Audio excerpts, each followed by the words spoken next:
bénissons ton nom ce matin, Seigneur notre Dieu, pour le prix payé à la croix, pour toutes tes bontés, Seigneur, qui sont tellement nombreuses. Te bénissons pour tout ce que tu es, toi, le roi des rois et le Seigneur des seigneurs, le prince de tous les rois de la terre,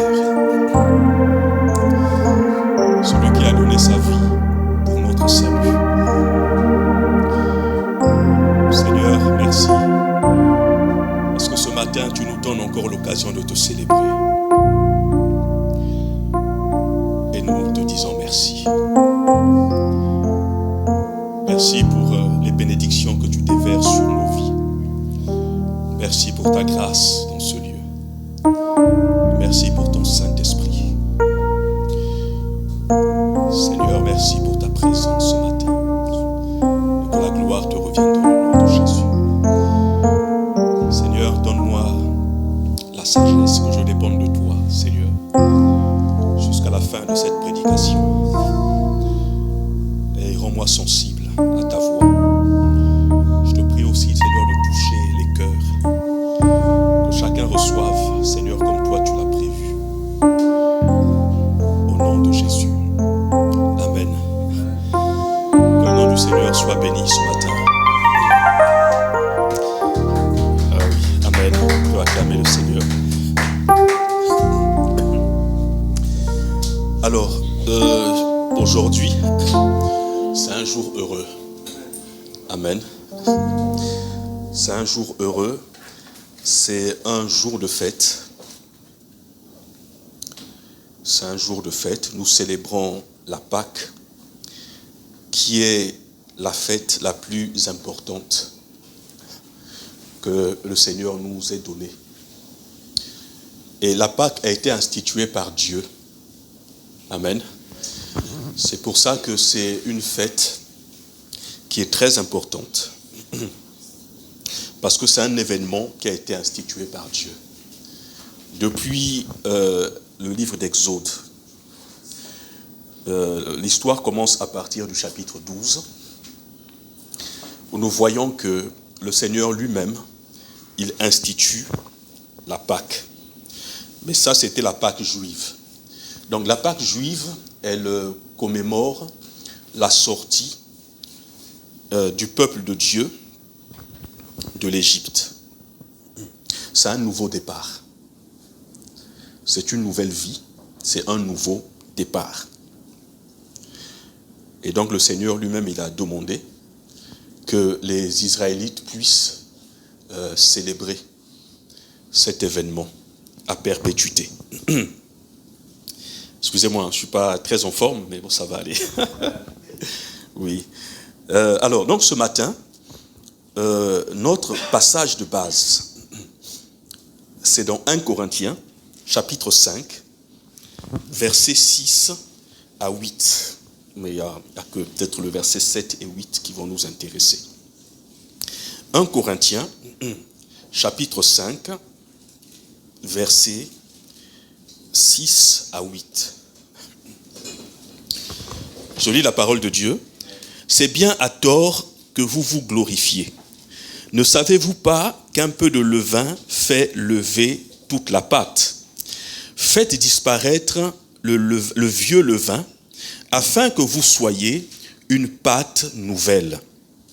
Puisque vous êtes sans levain, car Christ, notre Pâque, a été immolé. Célébrons donc la fête, non avec du vieux levain, non avec le levain de malice et de méchanceté, mais avec les pains sans levain de la pureté et de la vérité. Alors, nous connaissons plus ou moins le contexte de 1 Corinthiens.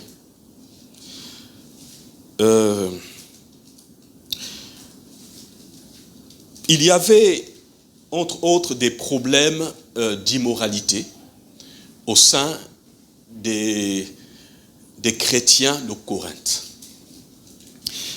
Il y avait de l'immoralité, au point où il est dit que certains couchaient avec leur belle-mère et d'autres encore se traduisaient en justice devant les tribunaux pour gérer des problèmes qui pouvaient être réglés au sein de la communauté. Et donc c'est un contexte un peu difficile au sein de cette église. Mais le moment est arrivé où il faut célébrer la Pâque. Le moment est arrivé, il faut célébrer la Pâque. Et là, c'est Paul qui parle. Au verset 8 du chapitre 5, il dira « Célébrons donc, non avec du vieux levain, non avec un levain de malice et de méchanceté, mais avec des pains sans levain et de la pureté et de la vérité. » Paul commence son verset 8 par « célébrons ». Ça veut dire que, vous serez d'accord avec moi, on célèbre, mais c'est une fête. C'est une fête et la célébration peut être grandiose. D'ailleurs même, aujourd'hui, quand vous allez dans quasiment tous les pays du monde entier, vous verrez qu'il y a vraiment de l'engouement pour célébrer la Pâque. Parce que c'est une fête. Et il est bon de célébrer la Pâque.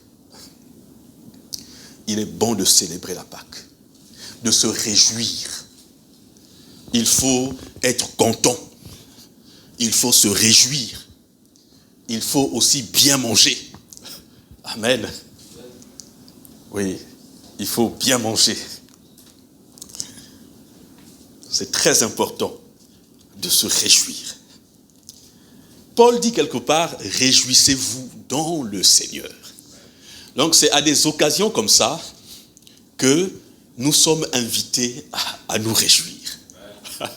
On est invités vraiment à se réjouir parce que c'est pour le Seigneur. Donc c'est une célébration.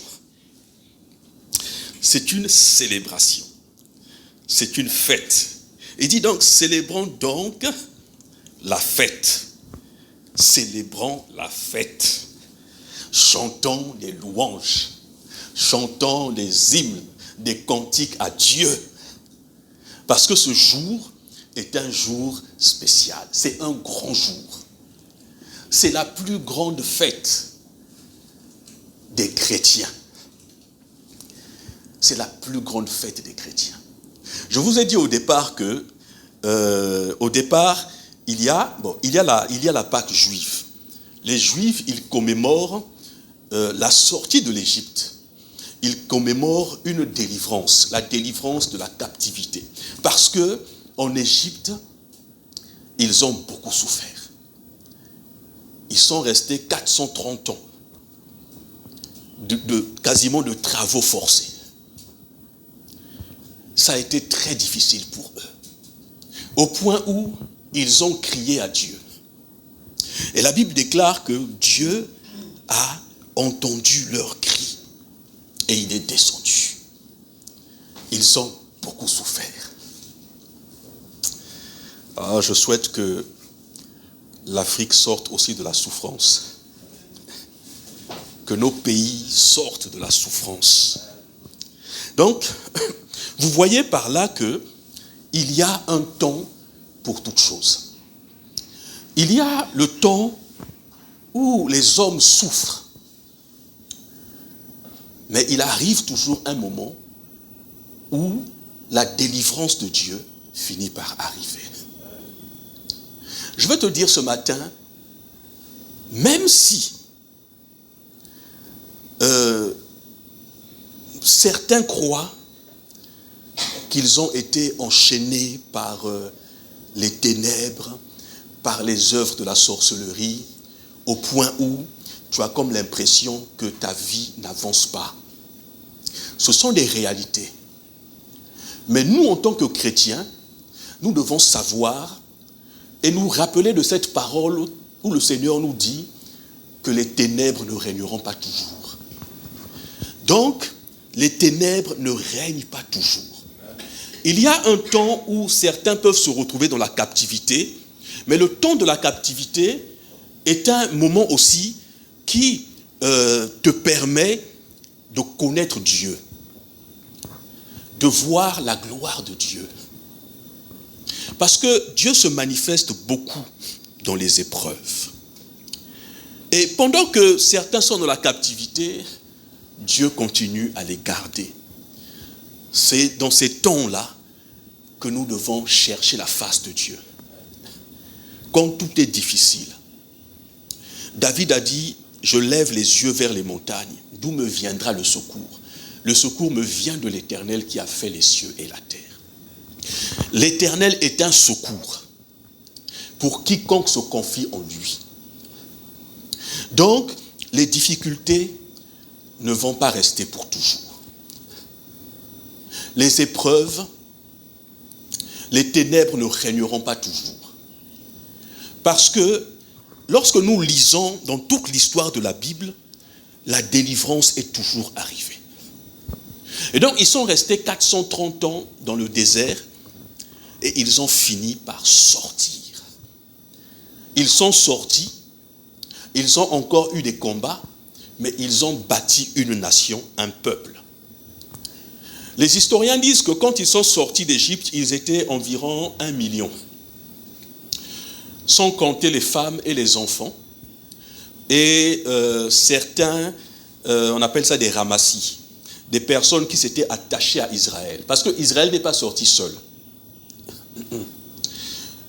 Les Juifs ne sont pas, les Hébreux ne sont pas sortis seuls. Mais ils sont sortis avec d'autres peuples qui avaient vu comment les Juifs fonctionnaient, qui ont apprécié le peuple juif, et ils les ont suivis. Et certaines littératures disent que c'est à cause même de ces personnes-là, puisque les personnes qui étaient sorties avec Israël ne servaient pas forcément le Dieu d'Israël. Ces personnes-là étaient des idolâtres. Et certaines littératures disent que c'est à cause de ces personnes-là qu'il y a eu l'histoire du veau d'or. Vous voyez? Donc, ils ont été parmi les instigateurs de l'histoire du veau d'or. Parce que Israël est sorti avec des personnes, un mélange de peuples.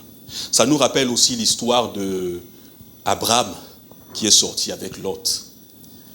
Et il y a eu des conséquences.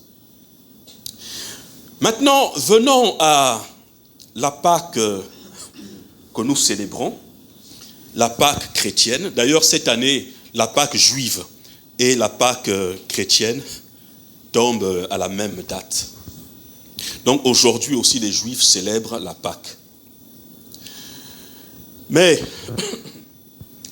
si nous venons à notre Pâque, qui est différente de celle des Juifs, nous, l'apôtre Paul, au verset 7 du chapitre 5 que nous avons lu, il dira Christ, notre Pâque. Au départ, il parle aux personnes d'origine juive. C'est pour ça qu'il utilise l'expression le levain. C'est une expression, nous n'avons pas l'habitude de ce genre d'expression. C'est parce que nous avons maintenant la Bible que nous pouvons faire des recherches et savoir. Il parle du levain. Quand Dieu a institué la Pâque, depuis l'Égypte,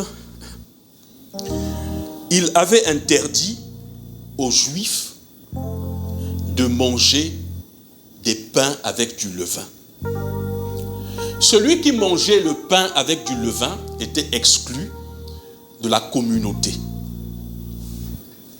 Donc, il fallait manger le pain sans levain. Le pain sans levain avec l'agneau immolé et des herbes amères. Donc, ça devait être quelque chose de douloureux.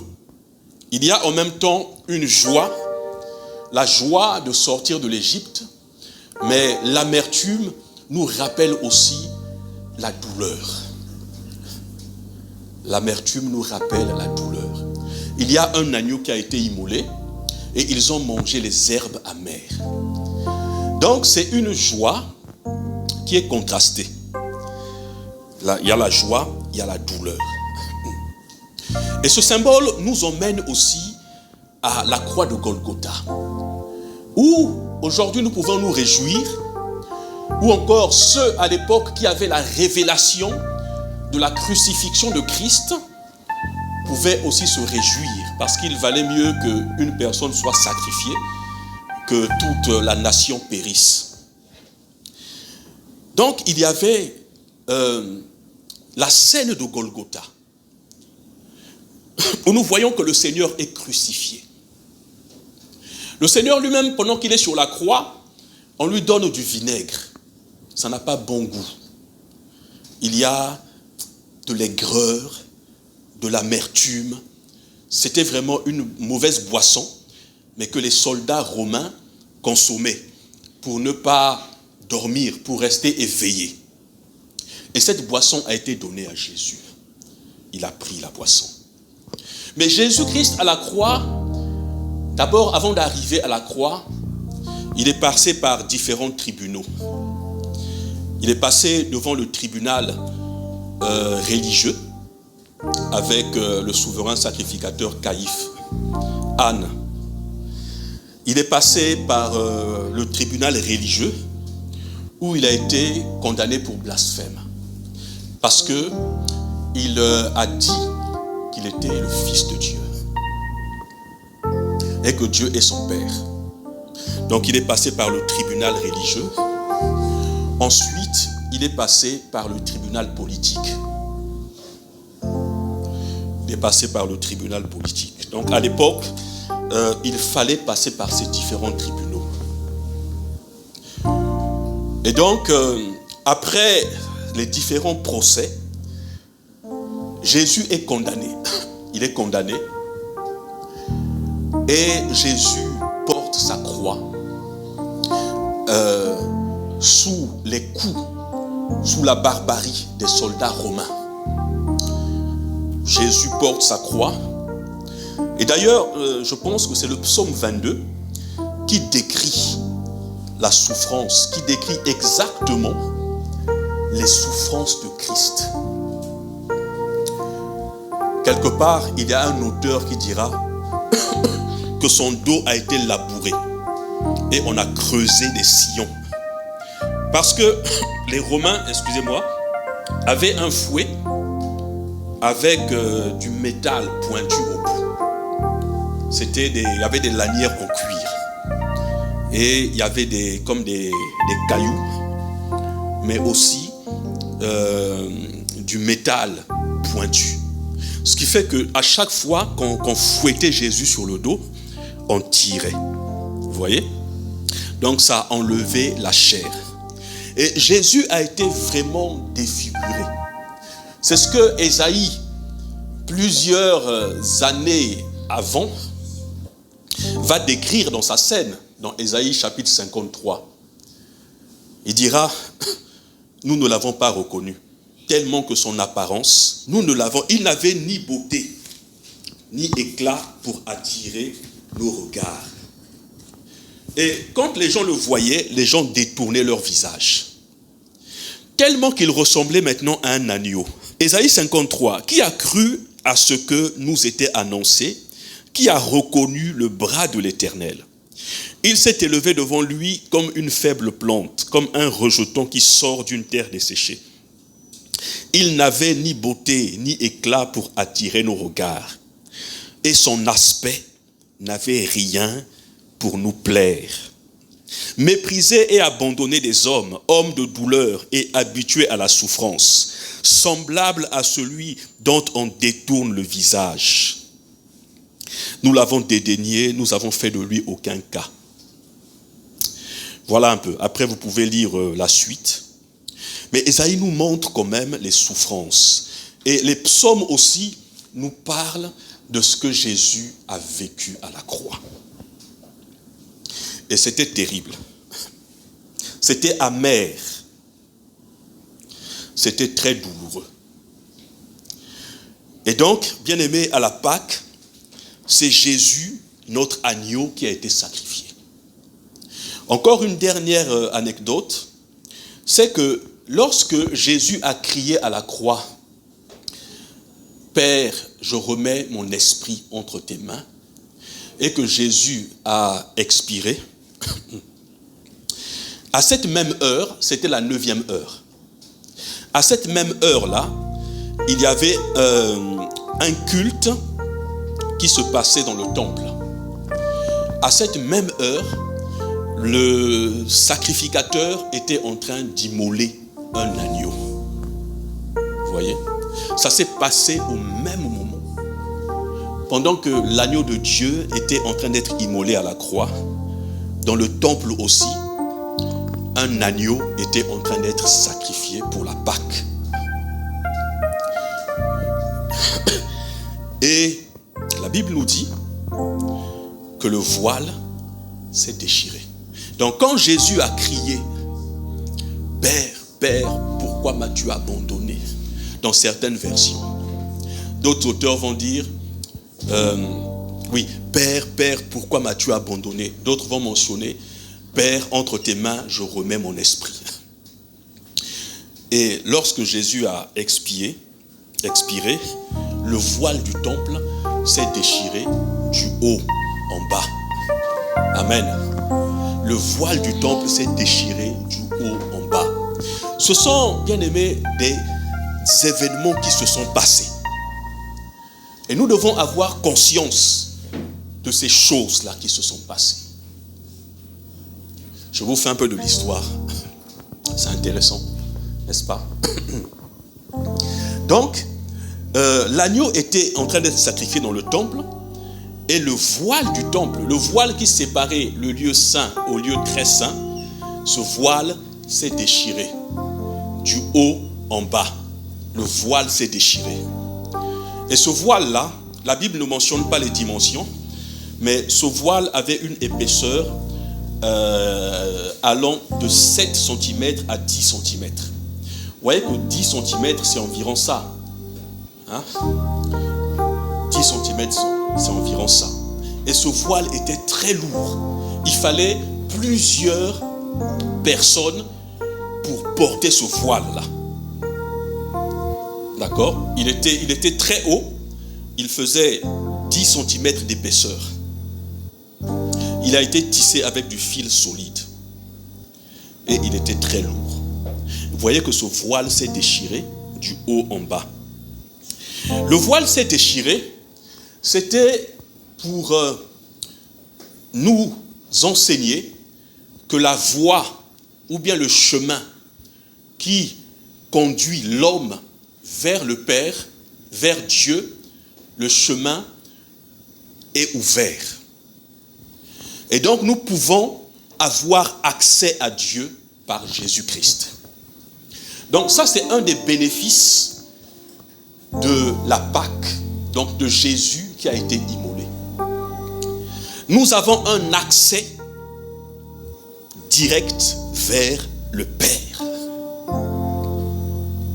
Nous avons un accès direct vers le Père. Donc c'est un des événements, un des avantages que nous avons et ce pourquoi nous célébrons la Pâque. Nous célébrons la Pâque parce que Jésus-Christ est mort, il est ressuscité. Et il y a encore un événement qui s'est passé pendant qu'il y avait cet événement de la crucifixion. C'est que lorsque Jésus a expiré, la Bible déclare que les rochers se sont fondus. Il y a eu un tremblement de terre, les rochers se sont fondus. Et les historiens reconnaissent qu'à cette période-là, effectivement, il y a eu un tremblement à Jérusalem. un tremblement de terre à Jérusalem. Donc ça s'est réellement produit.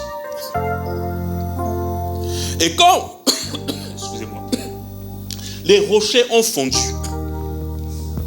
ceux qui étaient morts, certains ont ressuscité. Ils sont sortis des tombeaux. Et ils se sont rendus dans les villes. Tout le monde les voyait comme ça. Et ça, c'était une préfiguration de notre résurrection. Donc, nous célébrons la Pâque, qui est la mort, la résurrection de Jésus-Christ, mais aussi le fait que nous sommes nés de nouveau. Donc la Pâque, c'est aussi l'anniversaire de notre naissance en Christ. C'est aussi la manifestation des promesses ou des bénédictions que Dieu nous a données. Parce qu'en Christ, nous sommes bénis. Et comme nous sommes nés de nouveau, bien-aimés, en Christ, nous avons été bénis de toute bénédiction dans les lieux célestes. Mais tout découle de la Pâque.